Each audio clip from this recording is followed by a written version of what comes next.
सत श्री अकाल, आदाब, नमस्ते, welcome back to my channel Polymer agro solution services.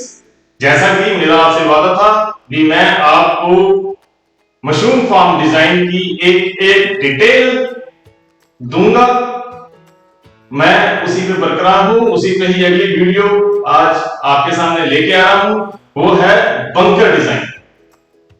पहले हमने जो वीडियो बनाई थी वो वीडियो थी आपकी प्री वेडिंग एरिया पे, जिसमें हमने लगून डिजाइन किया था, जिसमें हमने आपको गुड़ी पिट डिजाइन करके और प्लेटफॉर्म बताया था कैसे बनाना है।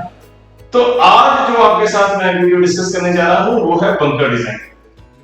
जैसा कि आप सब जानते हैं, मशरूम इंडस्ट्री में वैसे तो 4-5 पार्ट हैं। सबसे पहला पार्ट है मशरूम इंडस्ट्री का प्री वेडिंग एरिया।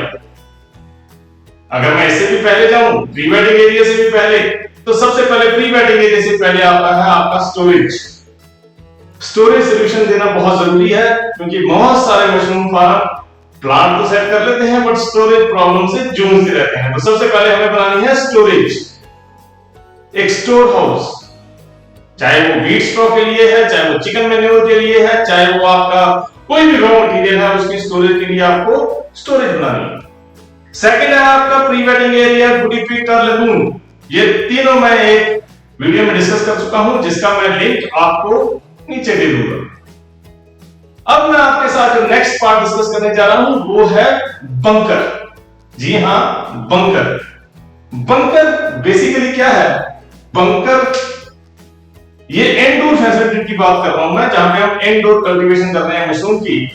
बंकर में हम अगर कंपोस्टिंग को देखें, सबसे पहले तो एक छोटा सा पॉइंट मैं आपका लूंगा। कंपोस्टिंग प्रोसेस में होता क्या है? कंपोस्टिंग प्रोसेस में हम कंपोस्ट में डिफरेंट न्यूट्रिएंट डाल के उसको हम गलाते हैं, उसको डिग्रेड करते हैं। जो नाइट्रोजन अवेलेबल नहीं होती, इनऑर्गेनिक नाइट्रोजन है, और जो नाइट्रोजन माइक्रो ऑर्गेनिजम्स के लिए अवेलेबल नहीं है, उसको हम अवेलेबल कराते हैं माइक्रो ऑर्गेनिज्म के लिए, ताकि उस पे हमारी फंगस ग्रो कर सके। तो अब बंकर में हम क्या करते हैं भैया, जो ऐसा सीजनल में हम लॉन्ग मेथड में कर रहे हैं, ओपन में कर रहे हैं, तो बंकर में जो हम लॉन्ग मेथड में आपका 26 या 20 दिन में होता है, बंकर में वो चीज हम 8 दिन में कर देते हैं। तो ऐसा क्या चमत्कार करते हैं भी वो चीज 8 दिन में हो जाती है? भैया ऐसा कोई चमत्कार नहीं है।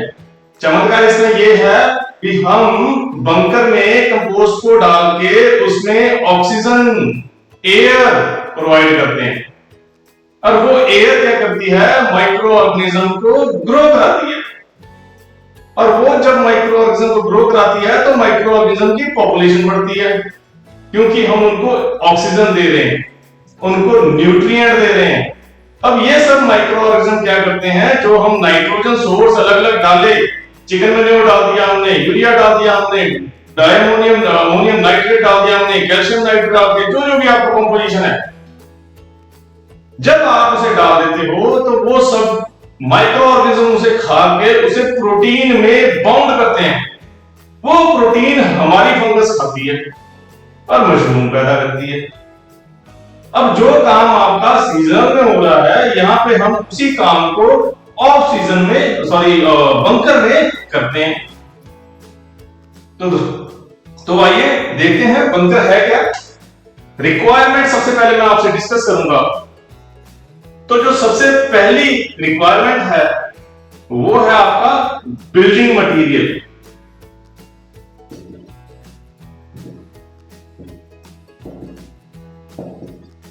बिल्डिंग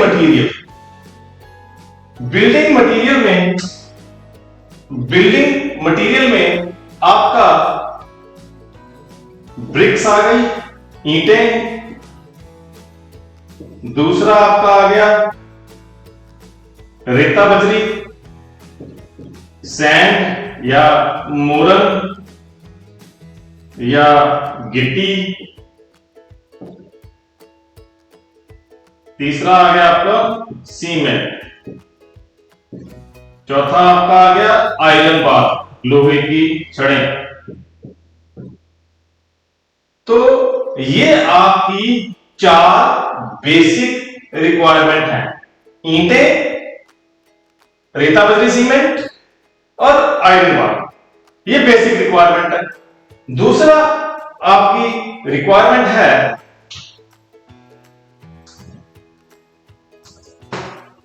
दूसरा आपकी रिक्वायरमेंट है 4 इंची पाइप,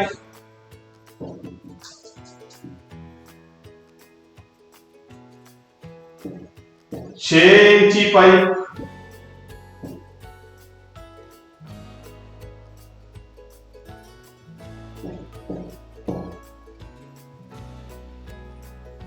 एल्बो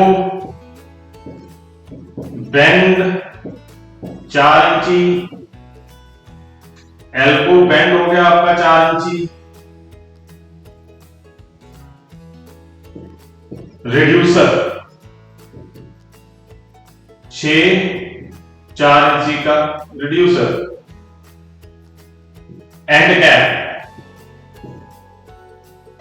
कैप, ये आपकी रिक्वायरमेंट्स है जो हमारा नीचे यूज होगा। फिर 4 इंची पाइप, 6 इंची पाइप, एल्बोस, बेंड्स 4 इंची, रिड्यूसर 4 इंची, एंड कैप, और सबसे इंपॉर्टेंट स्पाइकर्स।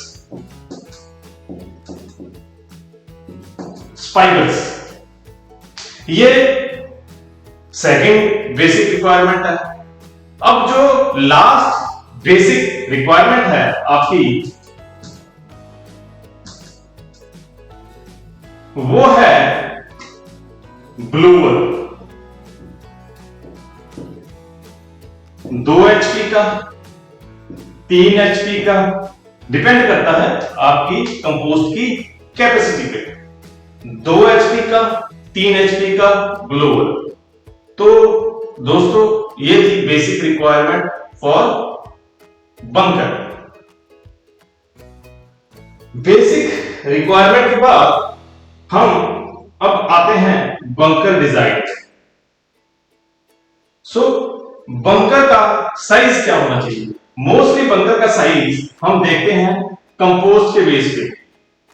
कंपोस्ट कितनी है? अगर आपकी कंपोस्ट जो आती है 1 मीटर क्यूब में 700 केजी, 1 मीटर क्यूब में 700 केजी तक आपकी कंपोस्ट आती है, तो आपको उसी हिसाब से अपना बंकर लेंथ और ब्रेड्थ डिसाइड कर लेना है। कितनी आपने लेंथ रखनी है? कोशिश ज्यादातर ये होती है भी लेंथ और ब्रेड्थ, अगर मैं कहूं भी आपकी लेंथ और ब्रेड्थ ये आप कैलकुलेट करेंगे किसके हिसाब से? आपकी कंपोस्ट के हिसाब से। तो अब बेसिक डिजाइन पे आते हैं। सबसे पहले आपने नींव भर लेनी है। जितना आपका डिजाइन है उतनी नींव भर लेनी है। नींव भरने के बाद आपने इस सारे एरिया पे, अगर आपका नीचे है, ये याद रखिए आपकी जमीन में पानी नहीं भरना चाहिए। अगर आपकी जमीन में जल भराव होता है बरसात के दौर में, तो आपको जमीन थोड़ी सी ऊपर रखनी है, ऊंची रखनी है, वहां पे पटान कर लीजिए, मिट्टी डाल लीजिए। मिट्टी डालने के बाद आप उसमें पानी भरिए, और ताकि मिट्टी नेचुरली कंप्रेस हो जाए। जब मिट्टी नेचुरली कंप्रेस हो जाएगी तो आपने क्या करना है? कच्चा सीमेंट का फ्लोर डालना है। कुछ भाई लोग कच्चे फ्लोर को समझते हैं कि शायद मिट्टी का कच्चा फ्लोर नहीं। कहने का मतलब यह है, सबसे पहले आपने मिट्टी को अच्छी तरह से कूट लेना है। मिट्टी को कूटने के बाद आपने उसके ऊपर गिट्टी डालनी है, जो ईंटों की गिट्टी आती है। वो डालने के बाद आपने उसके ऊपर एक कच्चा आरसीसी डालना है। मतलब आरसीसी को पक्का नहीं करना, बोरिंग वगैरह डालना, स्ट्रॉन्ग रखना है। तो ये आपकी कम से कम 3 इंच की एक लेयर बन जाएगी। एक आपकी 3 इंच की मोटी लेयर बन जाएगी। अब इसके बाद क्या है? इसके बाद आपने क्या करना है? हर कोशिश कीजिए, देखिए जो हमारा बंकर है, बंकर में हम जेसीबी या ट्रैक्टर से टर्निंग करते हैं। हमें बंकर की मजबूती ऐसे देखनी है भी हम उसके ऊपर बड़ा हैवी लोड डाल रहे हैं कंपोस्ट का, वो बैठ ना जाए, पहला पॉइंट। दूसरा हमें यह देखना भी हम जेसीबी चला रहे हैं जेसीबी का भी प्रेशर उस पे आएगा। जब जेसीबी बकेट मारती है नीचे, उसका भी प्रेशर उसके ऊपर आएगा और वो बकेट जाके आपकी दीवारों में टकराएगी। कि ये ना हो जाए आपकी दीवारें बिखर जाए। आपको ये नहीं करना है, इसे मजबूत देना है। अगर ये सारी की सारी दीवार आपकी आरसीसी की बन जाए तो उससे बढ़िया कोई चीज नहीं है। अगर आप आरसीसी का खर्चा नहीं करना चाहते तो अमूमन हर 5 से 7 फुट पे पिलर दे दीजिए। हर 5 से 7 फुट पे एक पिलर दे दीजिए। आप जब हर 5 से 7 फुट पे एक पिलर दे देंगे और इसके बीच में 9 इंची या 13 इंची दीवार खड़ी कर दीजिए। अगर आरसीसी नहीं डाल रहे, मैं तो कहूंगा 13 इंची दीवार खड़ी कीजिए। अगर आप 9 इंची कर रहे हैं तो कुछ मेरे किसान भाई, कुछ या इंडस्ट्रीज लोग क्या करते हैं भी, इसको ये जो बना रहे हैं पिलर खड़े कर देते हैं, बीच में दीवार लगा देते हैं, जैसे हम बिल्डिंग्स खड़ी करते हैं। ये वैसा नहीं करना, क्योंकि जैसे ही आपकी जेसीबी का झटका लगेगा तो आपका ये जो स्ट्रक्चर है ये गिर जाएगा, बीच में से लूज हो जाएगा, क्योंकि वो आपस में फंसा नहीं हुआ। तो कोशिश कीजिए दीवार को और पिलरों को एक साथ उठाया जाए और बीम भी उसी के दीवार के साथ ही भर जाए। दीवार जो है आपकी वो बीम में फंस जाए। ठीक है जी, तो ये हो गया सेकंड पार्ट। अब आ जाते हैं हम बेस में। देखिए जो हम बीम बनाते हैं, बीम वो 9 इंची का बीम होता है। तो आपने सबसे पहले क्या करना है, सबसे पहले दीवार के साथ आपका एक पाइप आएगा 4 इंची, ऐसे दोनों साइडों पे बाहर जाएगा। ठीक है जी, दोनों साइडों पे बाहर जाएगा। फिर आपका एक 9 इंची का बीम आएगा। फिर आपका एक 4 इंची पाइप आएगा। फिर 9 इंची का बीम आएगा। फिर 4 इंची पाइप आएगा। फिर 9 इंची बीम, फिर 4 इंची पाइप, 9 इंची बीम, 4 इंची पाइप, 9 इंची बीम, 4 इंची पाइप, 9 इंची बीम, 4 इंची पाइप, 9 इंची बीम, 4 इंची पाइप। तो ऐसा ही आपका नीचे का बेस स्ट्रक्चर चलेगा और इसके सारे के ऊपर लग जाएगा जाल लोहे का। इसीलिए जो टनल बंकर होते हैं वो थोड़े क्या होते हैं, महंगे होते हैं, इसलिए कॉस्ट ज्यादा आता है। हमसे कई लोग पूछते हैं इतना ज्यादा कॉस्ट का है भाई, बिल्डिंग तो बड़ी करनी है, इस चीज का ज्यादा कॉस्ट आता है। आपने क्या किया, सबसे पहले फिर रिपीट कर रहा हूं, नीचे कच्चा एक फ्लोर डलाया 2-3 इंची का, 3 इंची का, उसके ऊपर आपने फिर दीवारें खड़ी की, साथ में पीछे से आगे पीछे दोनों तरफ बाहर निकालना है 4 इंची का पाइप। सबसे पहले दीवार के साथ पाइप लगाना है, फिर 4 इंची बीम डाल देना है, फिर पाइप लगाना है, फिर बीम डाल देना है, फिर पाइप लगाना है, फिर बीम डाल देना है। तो ये आपका लगातार प्रोसेस चलता रहेगा। अब जो नेक्स्ट स्टेप है, इन सारे पाइपों पे हर 6 इंच के बाद आपको होल करना है और स्पाइगट फिट करने हैं। कई लोग पहले ही पाइप में स्पाइगट फिट कर लेते हैं, कई बाद में स्पाइगट फिट करते हैं, कई लोग स्पाइगट फिट नहीं करते, सिर्फ ड्रिल से होल कर देते हैं। पर जो हम ड्रिल से होल करते हैं इनके चोक रहने की प्रॉब्लम रहती है, स्पाइगट क्लीन करने आसान है। तो आपने सारे पाइपों में स्पाइगट्स दे देने, स्पाइगट्स लगा देना सारे पाइपों। जब आप सारे पाइपों पे स्पाइगट्स लगा देंगे उसके बाद पूरे में आरसीसी का एक तरीके से लेंटर से भी मजबूत स्ट्रक्चर खड़ा हो जाएगा। अब जहां पे आप मान लीजिए ये आपका पाइप है, यहां पे आप होल कर रहे हैं, स्पाइगट्स लगा रहे हैं, यहां पे स्पाइगट लगा दिया हर 6 इंची बाद, तो इसके ऊपर एक आप लकड़ी का छोटा सा फट्टा रख दीजिए ताकि आपके स्पाइगट्स में सीमेंट ना जाए मसाला बनते वक्त। तो आपकी बीच में जहां जहां स्पाइगट्स होंगे, होल होंगे, वहां पे लाइनें आ जाएंगी। ठीक है जी, ये था इसका फ्रंट का पार्ट, बेस। अब इसको आगे जोड़ा कैसे जाए। मान लीजिए आपका ये बंकर है, आपने 4 इंची पाइप निकाल दिया है पीछे को, इनको टी, ये बैंड लग जाएगा, यहां पे बैंड लग जाएगा, ये सारे टी के साथ आपस में जुड़ जाएंगे। टी के माध्यम से आप सबको जोड़ दोगे। यहां पे आ जाएगा आपका ब्लोवर। ब्लोवर कैसे लेना है, क्या लेना है, उसका मैं एक सेपरेट वीडियो आपके साथ बनाऊंगा। और वहां पे मैं अपनी डिटेल डिस्कस करूंगा आपके साथ ब्लोअर का क्या सिस्टम है। अब आपने ये ब्लोअर लगा दिए सारे, ब्लोअर यहां पे आ जाएगा। जब ब्लोअर एयर फेंकेगा तो ये इक्वली डिस्ट्रीब्यूट होगा। ब्लोअर आपका लगभग सेंट्रीफ्यूगल होना चाहिए ऐसे। यहां से आपका 6 इंच का पाइप आएगा, 6 इंच का पाइप आगे 4 इंच के पाइप में रिड्यूस हो जाएगा। रिड्यूसर लगा के आप इसको इसके साथ जोड़ देंगे। अब ये प्रोसेस आपका बिल्कुल कॉन्टिन्यूअस हो गया। यहां से आपने बस मोटर का बटन दबाया, इसको आप टाइमर पे सेट कर देंगे। वो आपको टाइमर लगाना है कि आपने कितनी देर हवा देनी है, कितनी देर बंद रहना है, कितनी देर। अब आप बार बार आके आपने तो लगाएगा नहीं, ठीक है जी।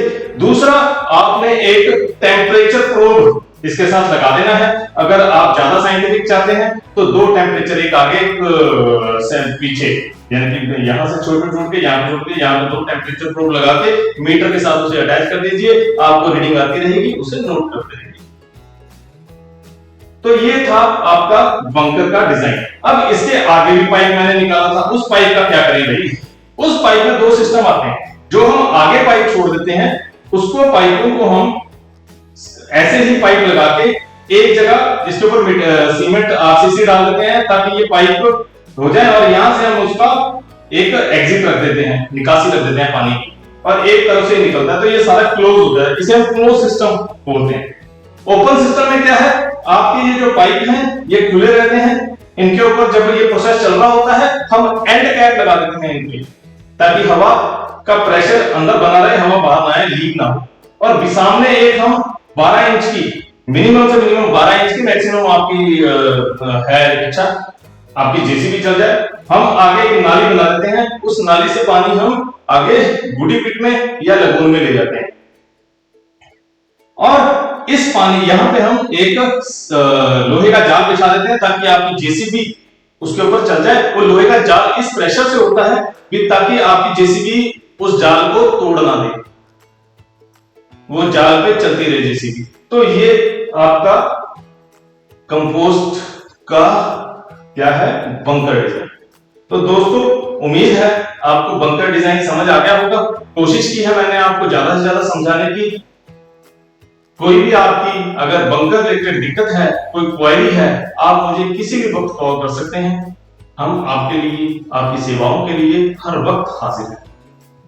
ये सिर्फ मैंने बंकर डिजाइन किया है। नेक्स्ट वीडियो मैं आपकी बंकर को ऑपरेट कैसे करना है, बंकर को चलाना कैसे है, उसकी वीडियो अलग से बनाऊंगा। लाइक, सब्सक्राइब और शेयर करना मत भूलें। बेल आइकन जरूर दबाइए ताकि आपको इसकी नोटिफिकेशन आती रहे। धन्यवाद।